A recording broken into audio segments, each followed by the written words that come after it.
राधे राधे भक्तों। आज मैं आपको माघ मास महात्म का 12वां अध्याय सुनाऊंगी।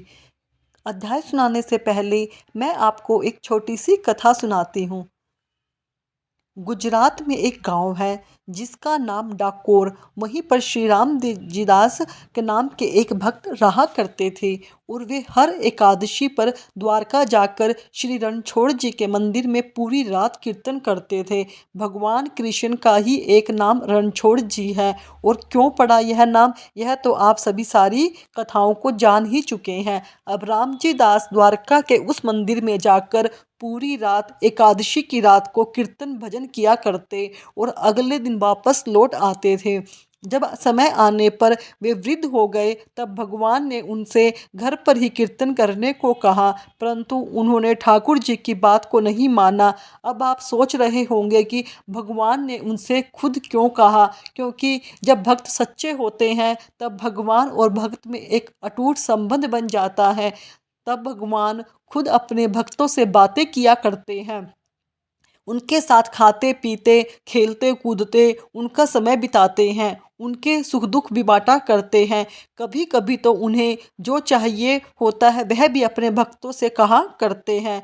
तब ठाकुर जी अपने भक्त राम जी दास से इसी प्रकार बातें किया करते थे और ठाकुर जी ने उनकी इस वृद्ध अवस्था को देखकर उनसे मंदिर न आने की बात कही, लेकिन उन्होंने ठाकुर जी की यह बात नहीं मानी। अब उनकी निष्ठा को देखकर प्रभु उनसे प्रसन्न हो गए। फिर बोले, ठीक है राम जी दास, अगर तुम नहीं मानना चाहते हो तो मत मानो, लेकिन अब बुढ़ापा आ गया है। तुम यहाँ इतनी कष्ट से मेरे पास आकर मंदिर में रात भर कीर्तन करते हो, तुम्हारे यहाँ आने का कष्ट मुझसे सहन नहीं होता। एक काम करो, तुम मुझे अपने घर पर ही बुला लिया करो।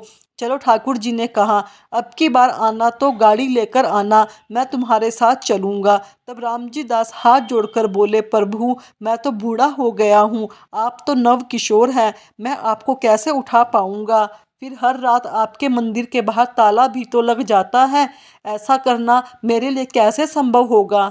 ठाकुर जी मुस्कुराए और बोले कि मैं मंदिर के पीछे की खिड़की खोल दूंगा, बस तुम मुझे वहां से ले जाया करना, मैं तुम्हारे लिए फूल जैसा हल्का हो जाऊंगा। बस तुम अगली बार गाड़ी लेकर जरूर आना, मैं तुम्हारे साथ चलूंगा। अगली बार एकादशी आने पर रामजी दास जी ठाकुर जी को ले जाने के लिए बैलगाड़ी लेकर आए। सभी लोग देख रहे थे कि यह तो हर बार पैदल और नंगे पैर आते थे, लेकिन इस बार वे गाड़ी से आए हैं। लोग सोचने लगे कि शायद यह बूढ़े हो गए हैं इसलिए बैलगाड़ी से आए हैं, परंतु भक्त और भगवान के बीच के वार्तालाप को भला अन्य साधारण व्यक्ति कैसे समझ सकता है। अब रामजी दास जी के मंदिर के पीछे गए, जहाँ ठाकुर जी ने पहले से ही खिड़की खोल रखी थी। ठाकुर जी ने अपना पूरा श्रृंगार और गहने भी धारण कर रखे थे। अब उन्होंने रामजी दास से कहा, रामदास मुझे अपने साथ लेकर चलो। तब राम जी ने कहा कि प्रभु पहले आप ये सारे गहने उतार कर रख दीजिए, यह सब आपके पुजारियों के काम आ जाएगा। मुझे तो वैसे भी आपको ले जाने में बहुत डर लग रहा है, कृपया आप अपने आभूषणों को यहीं छोड़ दीजिए, यह बहुत कीमती है। भगवान ने अपने भक्त के कहने पर सारे आभूषण उतारकर मंदिर में फैला दिए। इसके बाद उन्होंने कहा कि अब मुझे अपनी गोदी में ले लो। अब तो ठाकुर जी फूल जैसे हल्के हो गए। राम जी ने दास ने उन्हें बड़े स्नेह के साथ गोद में बैठाया और बैलगाड़ी में ले चले। फिर वे डाकोर की राह पर चल पड़े, जहाँ वह रहा करते थे। इधर जब रणछोड़ जी के पुजारियों ने अगले दिन मंदिर खोला तो देखा कि मंदिर में हर जगह आभूषण फैले हुए थे। कहीं पर हार पड़ा था, कहीं पर नथनी पड़ी थी, कहीं पायल पड़ी थी। ठाकुर जी जितने जितने आभूषण पहना करते थे वह सारे के सारे आभूषण मंदिर में हर जगह फैले हुए थे। बस नहीं थे तो केवल ठाकुर जी की मूर्ति वहां से गायब हो गई थी। अब उन्होंने मंदिर की खुली हुई खिड़की देखी तो समझ गए कि जरूर वह बैलगाड़ी वाला भक्त ही ठाकुर जी को ले गया है। अब तो सभी पुजारी घोड़ों पर सवार होकर भाला भाछी लेकर ठाकुर जी के ढूंढने निकल पड़े। आखिरकार थोड़ी दूर जाने पर उन्होंने रामजी दास को ढूंढ लिया और वे पीछा करने लगे। अब रामजी दास ने ठाकुर जी से कहा कि उनकी बैलगाड़ी पर उनके साथ सवार थे, परंतु यह तो हमारा पीछा कर रहे हैं, अब हम क्या करें। पास में ही एक तालाब था। ठाकुर जी ने रामजी दास से कहा कि मुझे इस तालाब में छुपा दो।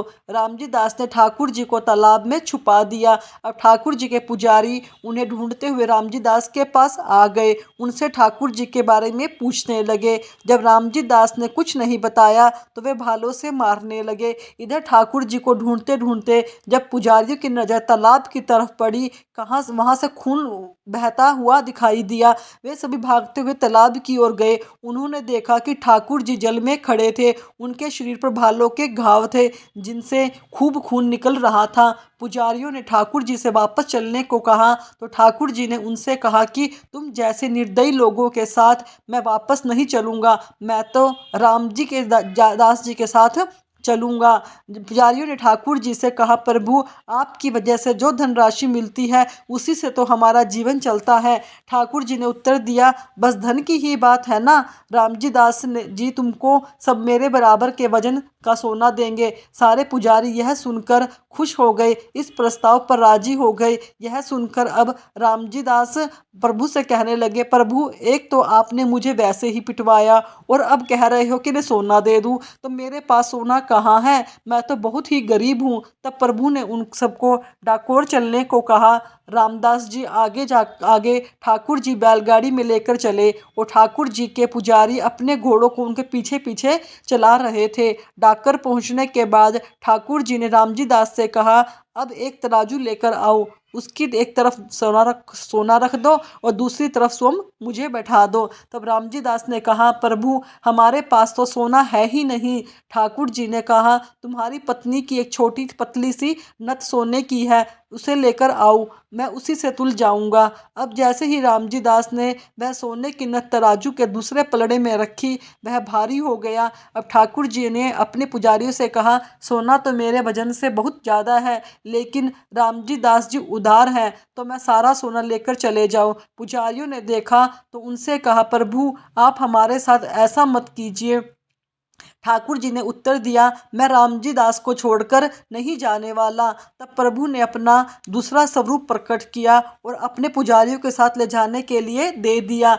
अब श्री रणछोड़ जी रामदास जी के घर में ही विराजे। तो ऐसे होते हैं भक्त और भगवान के संबंध। जब सच्चे भक्त मन से ठाकुर जी की पूजा अपना सब कुछ मान लेते हैं, भगवान जाने क्या क्या कर बैठते हैं। जैसे ठाकुर जी ने अपनी भक्त के शरीर पर पड़ी चोट को अपने ऊपर ले लिया। रामजी दास जी भगवान को एक डाकू की तरह लूट कर लाए थे, इसलिए उनके गांव का नाम डाकोर पड़ा।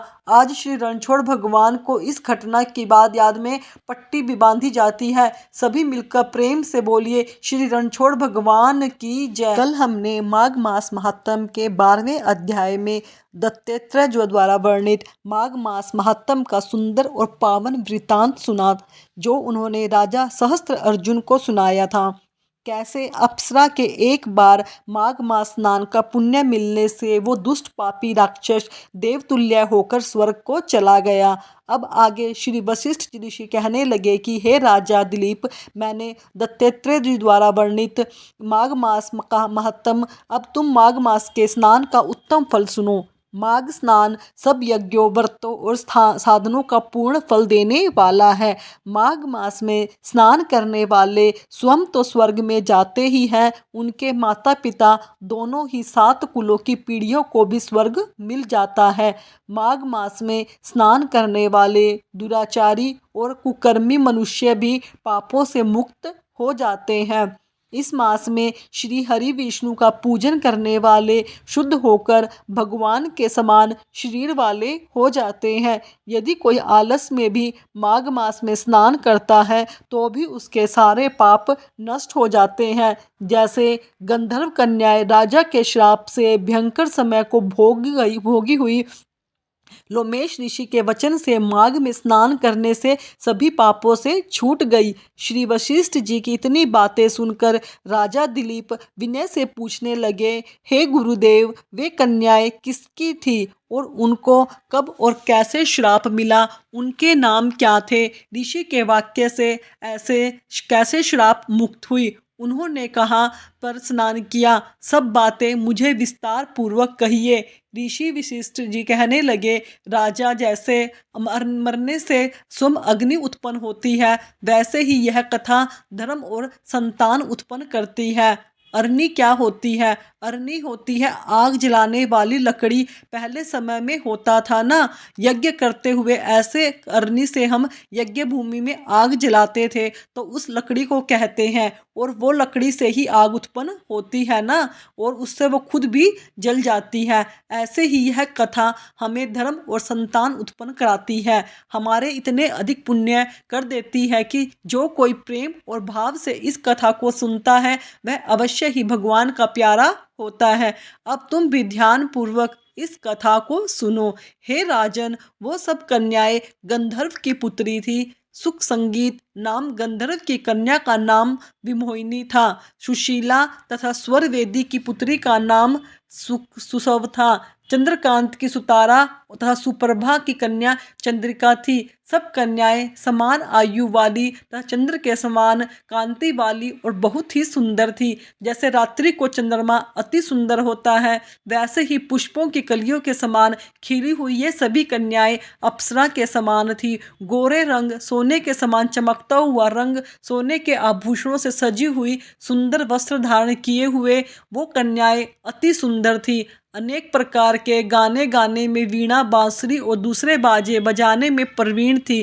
ताल, स्वर तथा नृत्य कला में निपुण थी। इस प्रकार वे कन्याएं खेलती हुई कुबेर के स्थान पर घूमती थी। एक समय माघ मास में एक वन में घूमती हुई यह सभी कन्याएं मंदिर में उगे पुष्प तोड़कर सरोवर पर गौरी पूजा के लिए गए। स्वच्छ जल के सरोवर में स्नान करके, सुंदर वस्त्र धारण कर, मौन होकर, बालू मिट्टी के गौरी शंकर बनाकर, चंदन, कपूर, कुमकुम और सुंदर कमलों से पूजन करके यह कन्याएं उसी स्थान पर नृत्य करने लगी। फिर ऊंचे गंधार स्वर में सुंदर गीत गाने लगे। उस सुंदर तीर्थ का नाम अजोत था। जब वे कन्याएं नाचने और गाने में लीन थी, तो उस समय उसी जगह वेद निधि नाम के मुनि के पुत्र अग्नि ऋषि स्नान को आए। वे युवा ऋषि सुंदर मुखकमल के समान, नयन विशाल छाती, भुजाओं वाले दूसरे कामदेव के समान देखते हैं। वो शिखा सहित दंड लिए, मृग चरम यज्ञ पवित्र धारण किए हुए तेजवान ऋषि थे। ऋषि अग्नि को देखकर सभी कन्याएं मुग्ध हो गई और आपस में कहने लगी, उन ऋषि को देखो, उन ऋषि को देखो। अनिप ऋषि का रूप और यवन देखकर वो कन्याएं आपस में विचार करने लगी कि यह कौन है, और फिर सोचने लगी कि यह कहाँ से आए हैं। यह तो स्वयं कामदेव तो हो नहीं सकते, क्योंकि रति तो इनके साथ है नहीं। वो अकेले नहाने आए हैं, इसलिए अश्वनी कुमार भी नहीं हो सकते। वो कन्या कहने लगी कि यह कोई गंधर्व या कोई किन्नर या काम रूप धारण कोई यश किसी ऋषि का श्रेष्ठ पुत्र या मनुष्य है। फिर बोलने लगी कि कोई भी हो, इसमें ब्रह्मा जी ने सिर्फ हमारे लिए ही बनाया है। जैसे पूर्व कर्म की वजह से हमें संपत्ति मिलती है, वैसे ही गौरी जी ने हमें कुमारियों के लिए यह श्रेष्ठ वर हमें दिया है। इतना कहने के बाद वे आपस में ही कहने लगे कि यह तुम्हारा वर है या मेरा या हम सबका। इस तरह चर्चा कर ही रही थी कि अपनी मध्याह्न की क्रिया करके उस ऋषि पुत्र ने उन कन्याओं की ऐसी बात सुनने के बाद वे सोचने लगे कि यह तो बड़ी समस्या उत्पन्न हो गई है। ब्रह्मा, विष्णु, महेश आदि देवता और बड़े योगीश्वरों की में भी स्त्रियों के भरम जाल में मोहित हो गए। इनके तीक्ष्ण बाणों से किसका मन रूपी हिरण घायल नहीं हो सकता। जब तक नीति और बुद्धि रहती है, तब तक मन में पाप का भय रहता है। जब तक जीवन में गंभीरता रहती है, तब तक यम विधि का पालन होता है, और सिर्फ तभी तक मनुष्य स्त्रियों के काम रूपी बाणों में बंधा नहीं जाता। फिर वे ऋषि पुत्र मन में सोचने लगे कि यह कन्याएं मुझे उन्मत्त और मुग्ध कर रही हैं। स्त्रियों के पास रक्त मूत्र से बने घृणित और अशुद्ध शरीर में कामी लोग ही सुंदरता की कल्पना करके रमन कर सकते हैं। शुद्ध बुद्धि वाले महात्माओं ने स्त्रियों के पास रहना महाकष्टकारक कहा है। सो जब तक ये मेरे पास आए, मुझे चले जाना चाहिए। ऐसा सोचकर जब तक कन्याएं उनके पास आई, वो ऋषि पुत्र अग्नि को यो बल के द्वारा अंतर्ध्यान हो गए। ऋषि पुत्र के ऐसे अद्भुत कर्म को देखकर वो सभी कन्याएं चकित होकर डरी हुई चारों ओर देखने लगी और आपस में कहने लगी, यह क्या इंद्रजाल था जो देखते ही देखते विलीन हो गया।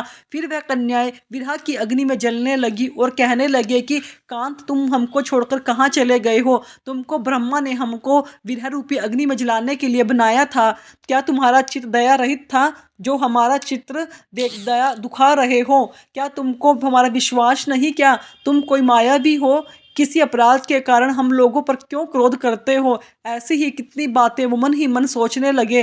तुम्हारे बिना हम नहीं जिएंगे। यहाँ पर आप आए, वह हमें शीघ्र ले चलो, हमारा सताप हरो, हमें दर्शन दो। सज्जन लोग किसी का नाश नहीं करते। इस प्रकार की वे तरह तरह की बातें करती हुई, विलाप करती हुई सभी कन्याएं दुखी होने लगी। माघ मास का 13वां अध्याय समाप्त। आगे की कथा कल हम सुनेंगे। हमें ज़्यादा से ज़्यादा प्रभु सुमरण करना चाहिए। अगर आपको मेरी वीडियो अच्छी लगी हो तो मेरे चैनल को सब्सक्राइब करें, वीडियो को लाइक करें, कमेंट में राधे राधे अवश्य लिखें। धन्यवाद दोस्तों।